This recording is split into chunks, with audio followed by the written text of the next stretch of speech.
একটা মানুষের মন মানসিকতা কতটা খারাপ হলে এরকম করতে পারে। এখানে আমার একটা অ্যান্টেনা লাগিয়েছিলাম আমার গাড়িতে। তো আজকে আমি একটা জলসায় গিয়েছিলাম, আমার ঘর ছাড়া 2 কিলোমিটার দূরত্ব, আমার পাশের গ্রামেই। আমি জায়গার নামটা আর মেনশন করছি না।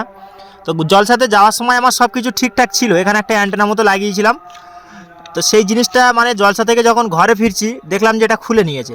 এই যে জিনিসটা যে খুলেছে তারও কিন্তু কোনো কাজে লাগবে না, মানে অ্যাকচুয়ালি এটা একটা ক্ষতি করার লক্ষণ আর কি। তো এরকমভাবে খুলেছে। আমি জানি এই ভিডিওটা হয়তো যে খুলেছে তার কাছেই পৌঁছাবে, কেন যেহেতু আমার পাশের গ্রামে, মানে ভিডিওটা হয়তো তার কাছে যাবে। তো ভাই তোমাকেই বলছি, এই যে জিনিসটা তুমি খুলেছো এটা তুমি কোনো কাজে ব্যবহার করতে পারবে না। আর এই যে এভাবে একটা মানুষকে ক্ষতি করা, এটা যারই হোক, এটা হয়তো আজকে আমার সাথে হয়েছে, কাল অন্যজনের সাথে হবে। যেহেতু আমি গাড়িটা রেখে জলসায় ছিলাম এবং আমি প্যান্ডেলের পাশেই গাড়িটা রেখেছিলাম, আরও অন্যান্য গাড়ি ছিল, তো আমি যেহেতু বিষয়টা দেখতে পাইনি। তো যে ভাই খুলেছো তাকেই বলছি, তুমি কি এটা খুব একটা ভালো কাজ করেছো বলে মনে হচ্ছে? এটা যদি তোমার গাড়ি হতো কেমন মনে হতো বলো তো? এর হয়তো দাম বেশি নয়, আমি হয়তো কিনে নিতে পারবো। মানে একটা মানুষের মন মানসিকতা কতটা খারাপ হলে এরকম করতে পারে। তো এই সমস্ত মানুষদের থেকে সবসময় কিন্তু আমাদেরকে দূরে থাকতে হবে। এরা সামনে মানে বন্ধুস্বরূপ একটা আচরণ করে, পিছনে কিন্তু শত্রুর থেকে একদম কিছু কম নয়।